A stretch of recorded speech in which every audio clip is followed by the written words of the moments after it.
The ship flew high above Veltrax. Smoke still rose like black rivers. The fire hadn't stopped. It had just moved. Spread. Burned quietly. Kale sat near the window, staring down at his broken world.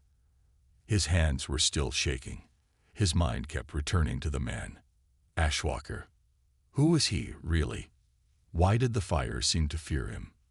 The other survivors were asleep, too tired to speak. Only Kale stayed awake, watching, thinking. After 2 hours, the ship reached the edge of the system. There, a larger human ship waited in stealth mode. It didn't show lights. It didn't call for attention.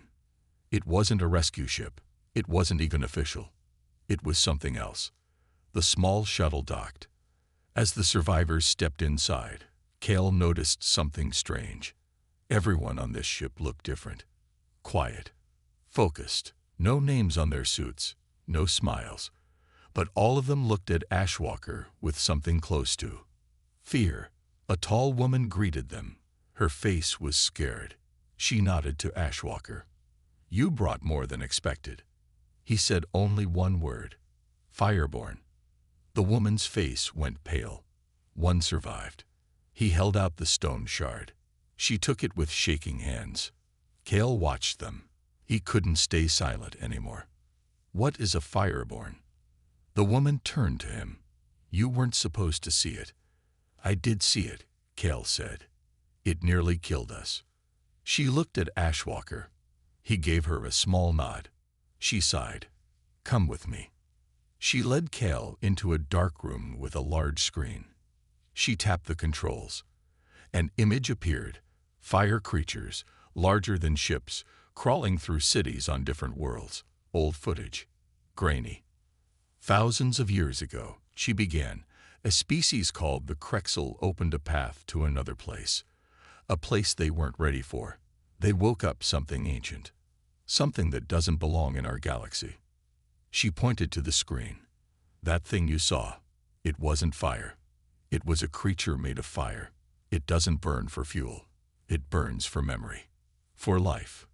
Kale felt cold. Why didn't anyone tell the galaxy about this? She looked tired. Because the galaxy doesn't want to know. The big powers fear panic. They lie. They say these fires are planetary malfunctions or natural disasters. But we know the truth. "We?" Kale asked. She turned toward the hall. "Project Ember. We go where others won't. We fight what others pretend doesn't exist." Kale looked out the window. "And Ashwalker, is he part of this Ember?" "He was. One of the first. One of the best." "Then why did he say he's not anymore?" The woman paused. "Because he died." Kale blinked. "What?" She looked down. "On record. Ashwalker died 3 years ago during a mission on Epsilon Prime. His ship was destroyed. No body recovered. Then who came for me?" She said nothing. Kale whispered, "You're hiding him." She met his eyes. "We're protecting him." "From them." Kale frowned. "From who?" The lights flickered. Alarms rang. Boom. The ship shook hard. A voice came through the speaker. "Hull breach. Something's on the outer shell." Kale and the woman rushed back to the control room. On the screens, they saw it. Climbing the ship was a creature of ash and fire. The same kind Kale had seen on Veltrax. Bigger. Stronger. Somehow, it had followed them into space. Impossible. One crew member shouted. "They've never left a planet." Ashwalker stood silently in the corner. Kale turned to him. "You knew it would follow, didn't you?" Ashwalker nodded slowly. "It remembers." "Remembers what?" Ashwalker looked into the fire on the screen. Pain. The ship shook again. Systems were going offline. The creature was trying to breach the reactor. Kale grabbed Ashwalker's arm. "How do we stop it?" Ashwalker said nothing, then walked to the weapon locker. He pulled out a large silver spear, strange in design, glowing at the tip. The crew backed away. "No one's used that since Ember 1, someone whispered. Kale followed Ashwalker down the hall toward the airlock. You can't fight it alone. Ashwalker glanced back. You said the galaxy needs to know. Kale nodded. Then live, and tell them. The doors opened, and Ashwalker stepped out into the fire, again. Inside the ship, Kale stood frozen. The crew stared at the screens. Outside, in the blackness of space, two fires clashed, one of ash and rage, the other, a human burning brighter than ever before. And in that moment, Kale realized something. This wasn't just about saving a few lives. It was about proving one thing. That humanity was willing to fight the nightmares no one else would even name. The battle outside the ship lit up the darkness of space. Ashwalker moved across the hull like a shadow. The creature of fire struck again and again, but he didn't fall. His spear glowed bright with strange energy. Every strike sent ripples through the beast's body. Inside the ship, Kale stood with the crew, watching through the screen. No one spoke. No one breathed. They had seen many creatures, many battles. But this was different. Minutes passed. Then the screen went white. A final explosion shook the ship. The creature broke apart, its body cracking like glass, burning into pieces that faded into nothing. Ashwalker stood alone on the hull, alive. Back inside, Ashwalker limped through the hallway. His suit was torn, one arm badly burned, but he didn't complain. He never did. Kale rushed to him. You did it. You really did it. Ashwalker looked at him, tired but calm. It wasn't the first. He handed the spear back to the crew, then turned to leave. But Kale followed. Wait. I need answers. Ashwalker kept walking. I deserve to know, Kale said, louder now. That thing followed you. Not me. Not the others. It came for you. Why? Ashwalker stopped. He turned slowly. His voice was quiet, but heavy. Because I was the first to survive them. And the only one to come back. Kale frowned. You were part of Ember, then you left. Why? Ashwalker stepped into a dark chamber and sat on a metal bench. He didn't invite Kale in. But Kale followed anyway. The room was small. Just a chair, a locker, and a mirror. Ashwalker looked into it, but didn't seem to see his own face. He spoke like he was somewhere far away. 3 years ago, my team found a world worse than Veltrax. We thought it was a normal fire. It wasn't. It was alive. We fought it. Lost half our team in minutes. I told command to evacuate. They refused. He clenched his jaw. So I broke orders. I flew the ship into the core. I knew I wouldn't come back. Kale sat down across from him. But you did. Ashwalker looked at his burned arm. Not as the same man. There was silence. Then Kale asked, why did you fake your death? Ashwalker leaned forward. Because once the fire touches you, you're never truly clean again. The Federation feared I was infected. Maybe I am. Maybe I'm just bait now. Kale felt cold. Then why risk coming for me? Ashwalker looked at him sharply. Because you called for help, and no one came. He stood. That was enough for me. Later that night, Kale couldn't sleep. He walked the empty halls of the ship. It was quiet now. Safe. But his mind wasn't. He stopped at a closed door. Ashwalker's room. He stood there for a long moment. Then, slowly, the door opened. Ashwalker stood inside, holding a small black box. Couldn't sleep either, he asked. Kale shook his head. You? Ashwalker shrugged. I don't sleep much anymore. Kale pointed at the box. What's that? Ashwalker opened it. Inside were old photos. Worn. Faded. One showed a young girl. Smiling. Holding a model ship.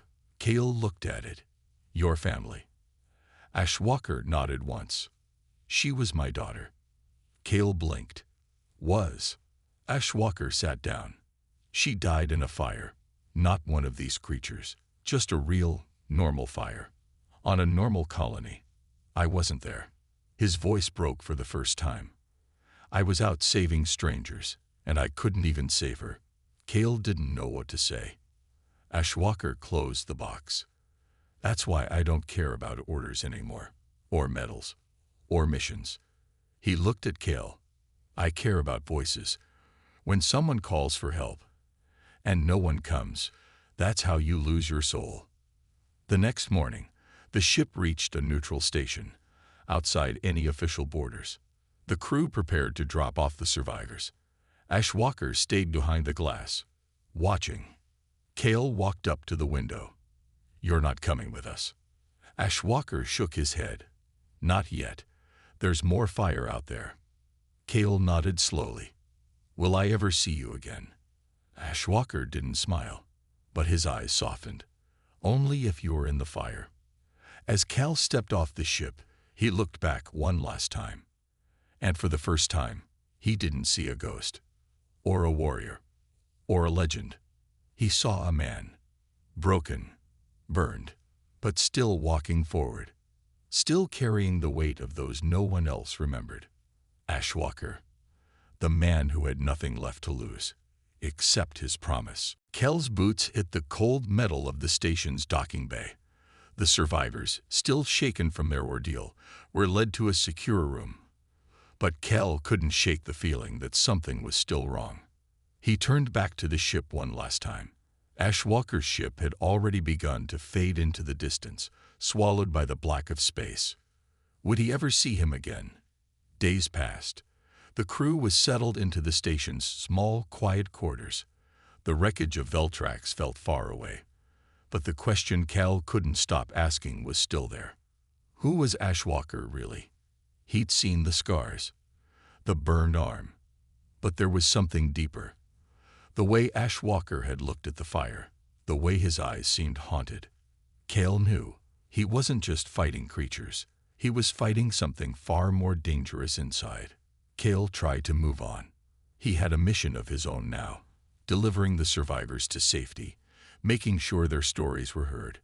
The galaxy needed to know what had happened on Veltrax. But even in the silence of the station, Ashwalker's words haunted him. Only if you're in the fire. Late one evening, as Cale sat at a small table, sifting through reports, a message flickered onto the screen. A call for help. The signal was faint, broken. This is Command Ship Adra. Distress. Fireborne. Repeat, Fireborne. Wait. The transmission cut off. Cale's heart skipped. He recognized the ship's name, Adra. It had been the lead fleet ship during the failed defense of Veltrax. But that wasn't the most important part. The distress signal wasn't just a warning. It was a cry for help. A human cry for help. Cale stood up and rushed to the communications desk. He hit the button to respond. Command Ship Adra. This is Cale on Station 47. We received your distress signal. Repeat. Status. A crackling voice came through. Weak. It's too late. Fireborne. All of us. Going to burn. The transmission cut out again. Cale slammed his fist against the table. Damn it. He turned to the station's captain, a tall, quiet man with silver hair. We need to go after them. That ship's still out there. The captain hesitated. It's too dangerous. We don't even know if it's real. The Fireborne could be a trap. I don't care, Cale interrupted. I know the truth now. That fire doesn't stop. We need to help them, or they'll become like Veltrax. Another dead world. Another forgotten fight. The captain was quiet. I can't send a full fleet, but if you're willing to risk it, I'll send you. Cale didn't wait for more. He turned and ran for the hangar. Hours later, Cale sat in the pilot's seat of a small fighter ship, alone except for the faint hum of the engines. The galaxy outside was dark, silent. The stars nothing more than cold lights against the black canvas of space. He tried to focus. His hands gripped the controls, but his mind kept drifting back to Ashwalker. Where was he now? What was he doing? Cal's thoughts were interrupted by a flickering light on the console. A distress beacon. Hydra's last known position. He set the coordinates and engaged the engines. The journey felt longer than it was. As Cal neared the coordinates, he saw it. A massive, broken ship drifting through space. Hydra.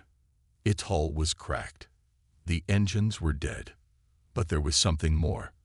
Something was moving inside. Cal adjusted the ship's course, slowly approaching. The sensors buzzed with life as a figure appeared on the edge of the ship. It was walking, staggering, through the wreckage. Cal's breath caught. It was a human figure, but it didn't move like any soldier he had seen.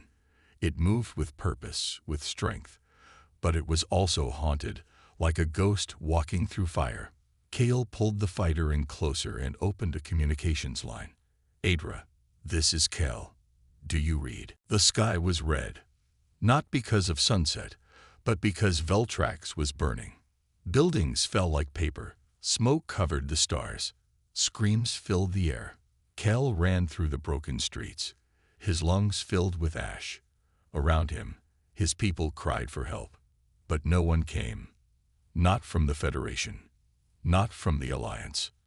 Not even from the Peace Corps. They had all left. Veltrax had been marked as lost. No value. No resources. No reason to waste ships or soldiers. The great powers chose to save their own. Veltrax was too small, too weak, too far away. Cal didn't matter to them. His people didn't matter. But he wasn't ready to die. He ducked into a broken shelter and pulled out his communicator. It was cracked, but still worked. He sent a distress signal. This is Cal of Veltrax. Anyone, please respond. Fire has spread across the city. Civilians trapped. We need help. He waited. 1 minute. 2. 10. Nothing. He screamed in frustration. Why won't anyone answer? The heat outside grew stronger. He could hear the fire approaching. It was no normal fire. It moved like it had a mind. It hunted. It roared like a beast. Some said it wasn't natural, that something evil had awakened beneath the surface. Cal didn't believe stories.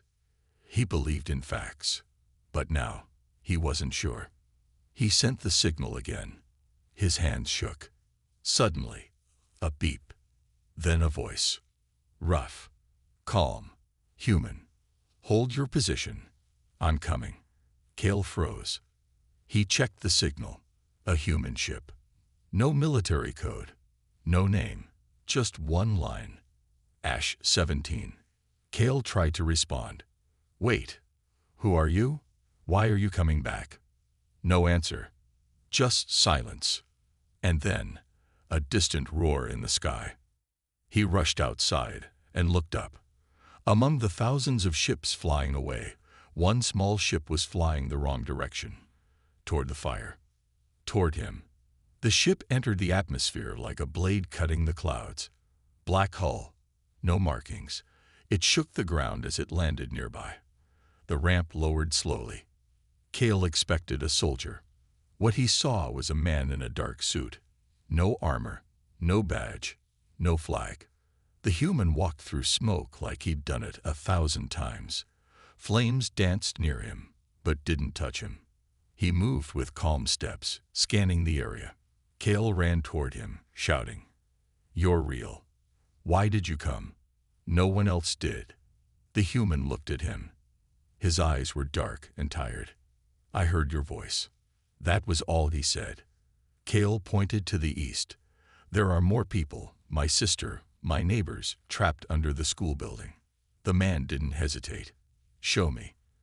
They moved fast through the rubble. The fire was worse there. Parts of the street were already melting.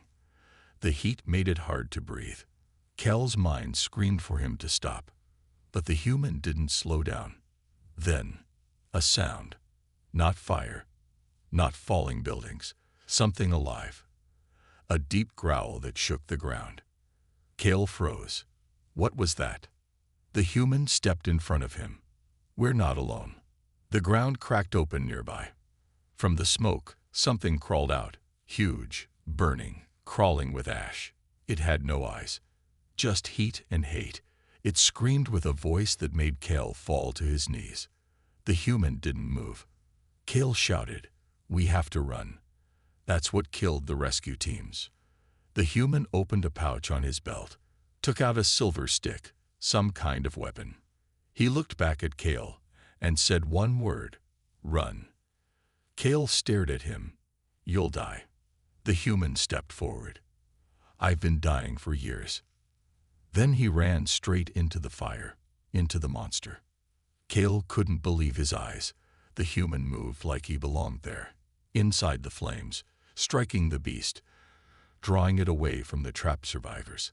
Cale ran toward the school, ignoring the tears in his eyes. He didn't know who that man was, but he knew one thing now. Humans didn't always run from fire. Sometimes they stepped into it. The fire didn't follow Cale. That was the first strange thing. He had run through smoke and heat, dragging a child out from the broken school. But the fire didn't chase him. It had turned, chasing the human instead. Cale collapsed behind a fallen wall. The child coughed but was alive. Around them, 3 more survivors crawled out. All of them stared toward the flames. There was no sound now, just wind. The monster and the human had disappeared into the smoke. Cale waited. 5 minutes. 10. Nothing. He looked at the others. "We need to move. There might be more coming." They began walking through the ruins, sticking to shadows. The buildings were nearly gone. Veltrax was silent now, like a grave. Suddenly, a low sound from behind. Crunching. Heavy steps. Cale turned quickly. The human had returned. His suit was burned in places. One arm was bleeding. But he walked like it didn't matter. His eyes stayed sharp. In one hand, he carried a broken piece of the fire creature. Ash turned to stone. Proof. He had fought it. And lived. The survivors stared at him in awe. One of them whispered, "You're not real." The human ignored them. He knelt beside the child Cale had rescued, checked her pulse, handed Cale a small device. "Keep pressure here. Bleeding is internal." Cale nodded and followed the instructions. After a moment, Cale spoke. "You didn't have to come back." The human said nothing. "Why did you?" Cale asked again. The man stood up, looking at the dark sky. "Because someone had to." Cale looked at the man's uniform. Plain black. No logo. No rank. Not military. Not rescue. "You're not with the fleet, are you?" "No." "Not with the Peace Corps?" "No." Cale frowned. "Then, who are you?" The human looked at him. Cold eyes. Calm voice. "No one." Then he started walking. Cale ran after him. "You don't even have a name." "I left it behind." "Why?" The human stopped. "There are places names don't matter. Only what you do." The survivors followed. They didn't question him anymore. Somehow, they knew. He was the only reason they were still alive. They reached a broken tower where a signal flare was stuck. It blinked weakly. A short-range rescue beacon. Cale pointed. "Can we call a pickup?" The human nodded. "Short signal. Someone might hear it, but we wait in silence." Cale sat beside him as the others rested. His eyes stayed on the man. "I've met humans before," Cale said quietly. "They don't usually come back for others. Not like this." The human didn't reply. "Was it orders?" "No." "A mission?" "No." Cale stared. "Then why?" The man turned to him slowly. "You think someone needs a reason to help." Cale was quiet. The fire still glowed on the horizon, far off now. The battle, whatever it had been, was over.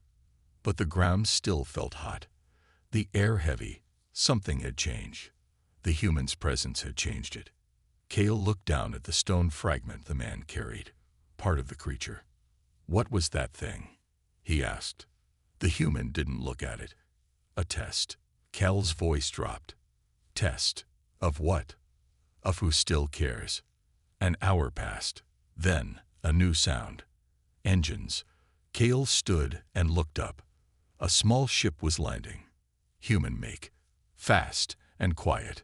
It hovered over the ruins, then dropped a rope ladder. Voices came through a speaker. This is Ember 2. You alive down there? The human answered calmly. 5 survivors. 1 wounded. Cal's eyes widened. You are part of a team. The human shook his head. Not anymore. Cal watched him carefully. Then who are they? The man said nothing, just pointed at the ladder. Cal helped the others climb first. The child.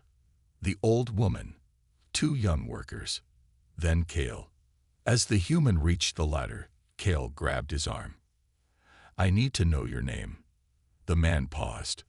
Then, very softly, he said, They used to call me Ashwalker. Then he climbed. As the ship lifted off, Cal looked down one last time at Veltrax. Still burning. Still forgotten. Except by one. In the silence of space, Cal finally understood. The man who came wasn't a soldier. He wasn't a hero. He was something else. He was a human who didn't wait for orders. He just stepped into the fire. The figure stopped. Then a voice crackled through the ship's speaker. I hear you. The voice was weak, almost broken. Cal narrowed his eyes. Who is this? There was a long pause. Then the voice replied, Ashwalker. Cal's heart stopped. Ashwalker, how are you? How are you here? I came to finish it, came the reply. The Fireborn. They won't stop. They never stop. I need to end this before it's too late. Cal's mind raced. He'd left Ashwalker behind. But now, here he was, back in the fire, facing the same nightmare again. Cal didn't hesitate. I'm coming aboard. As he boarded the wrecked ship, Cal could feel the heat. The air was thick. The stench of smoke and ash filled his lungs. The halls were dark, empty, dead. Then, at the far end of the corridor, he saw him. Ashwalker was standing there, holding a damaged weapon. His face was grim. Cal, Ashwalker said, his voice barely above a whisper. You shouldn't have come. You're not alone anymore, Cal replied. What happened here? Ashwalker looked away, his eyes distant. I was wrong. I thought I could stop them. But I was only playing their game. Now I'm just the last piece they need to finish it. Cal stepped forward. No, we'll stop it together. But Ashwalker shook his head. There's only one way to stop them now. Destroy the source. He turned to Cal. But I need your help. Will you burn with me? The air inside the Aedra was thick with the scent of burning metal and the hiss of failing systems. Ashwalker moved quickly through the wreckage, his steps steady despite the chaos. His eyes were locked on something Cal couldn't see, something deeper, something only he understood. Cal followed him, his heart racing. You still haven't told me what's happening, Cal said, his voice echoing in the dark corridor. Ashwalker didn't stop. The Fireborn, they're not just creatures. They're part of something bigger. They're a signal, a warning, a test. Cal frowned. A test. Ashwalker stopped and turned to face him. His eyes were harder now, colder. The Fireborn were sent. They weren't born, they were created, sent to awaken the source. The source. Ashwalker nodded, his jaw tightening. A weapon. A force powerful enough to burn entire worlds. But it's not a weapon in the way you think. It's not just fire. It's a mind, a presence, and it's alive. Cal took a step back. And you think it's here, on this ship? Ashwalker didn't answer right away. He simply turned and continued down the corridor. Cal followed, his pulse quickening. The journey through the wrecked ship felt longer than it was. Every step seemed to echo louder, more urgent, like the walls themselves were pressing in. The ship had been abandoned for days, But Ashwalker knew where to go. He moved like he'd been here 100 times before. They came to a large chamber, once the ship's command center, but now nothing more than a blackened shell. In the center of the room, the walls glowed faintly, lines of red running across them like veins. The source of the fire was close. Ashwalker stopped at a console and began working. His hands moved quickly over the controls, fingers pressing buttons with a precision Cal couldn't follow. "What are you doing?" Cale asked, his voice tight. Ashwalker didn't look up. "I'm opening the path." "The path to what?" Ashwalker's expression darkened. "To the source." There was a sudden noise, a low hum, like the entire ship was waking up. The walls shuddered. Cale felt a cold chill crawl down his spine. Then it happened. A crack formed in the floor. Slowly, it widened, revealing a staircase leading down into the darkness. Ashwalker stood before it, his face set in grim determination. "This is it," he said, his voice low. "If we don't stop it here, we'll all burn. Everything will burn." Cale didn't hesitate. He stepped forward, his heart pounding. "Then let's finish this." The staircase led them deep beneath the ship, into a vast chamber hidden from view. At the center, Cale saw it, a pulsating core, a mass of energy that shimmered with an eerie, unnatural glow. Tendrils of fire danced around it, flickering like shadows in the dark. The source. It was real. And it was terrifying. Ashwalker stepped closer to it, his eyes locked on the core. This is what controls the Fireborn. It's a part of them, and they are a part of it.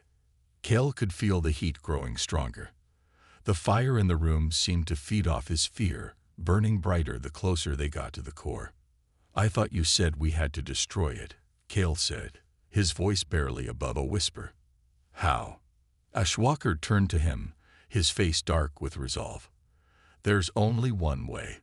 He pulled something from his belt, a small device, a strange piece of technology that Cale hadn't seen before. "This will overload the core, destroy it.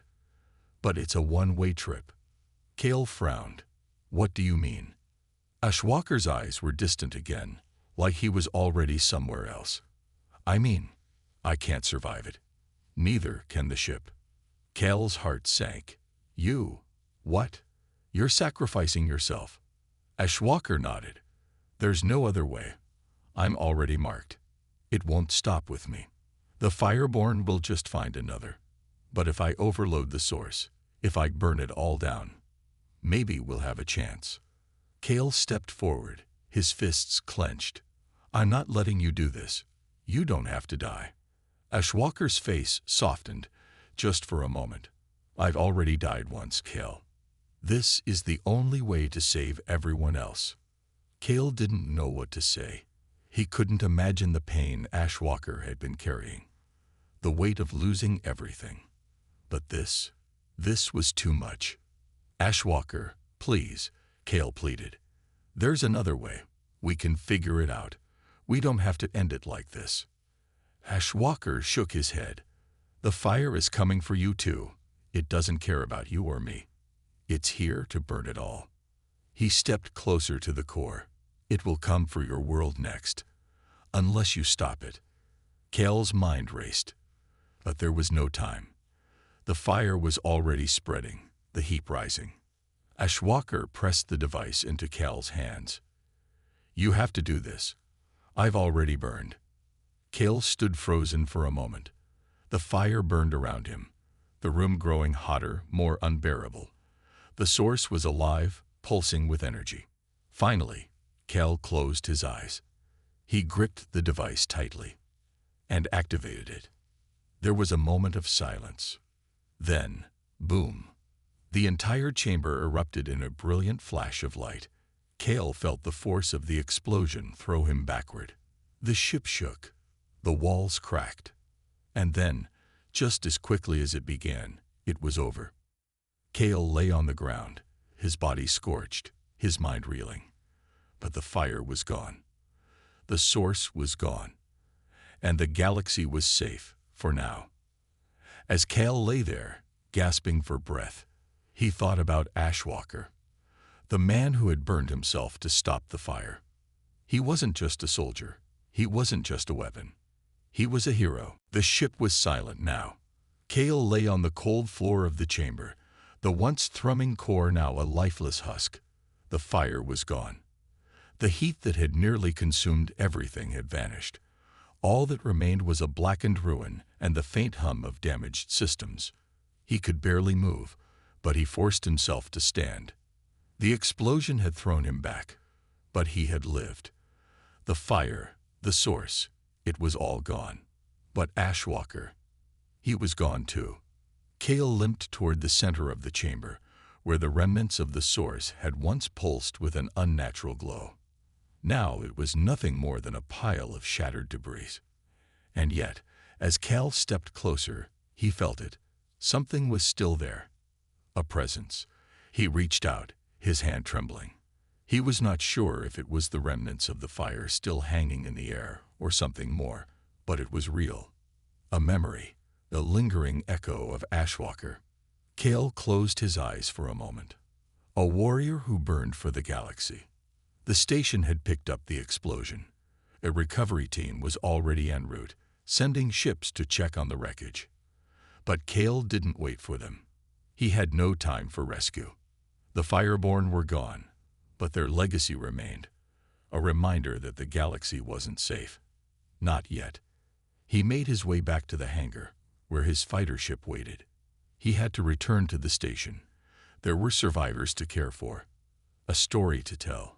The galaxy had to know what happened. It had to understand the cost of silence, the cost of leaving someone like Ashwalker to fight alone. The journey back to the station was long and quiet. Cale didn't speak.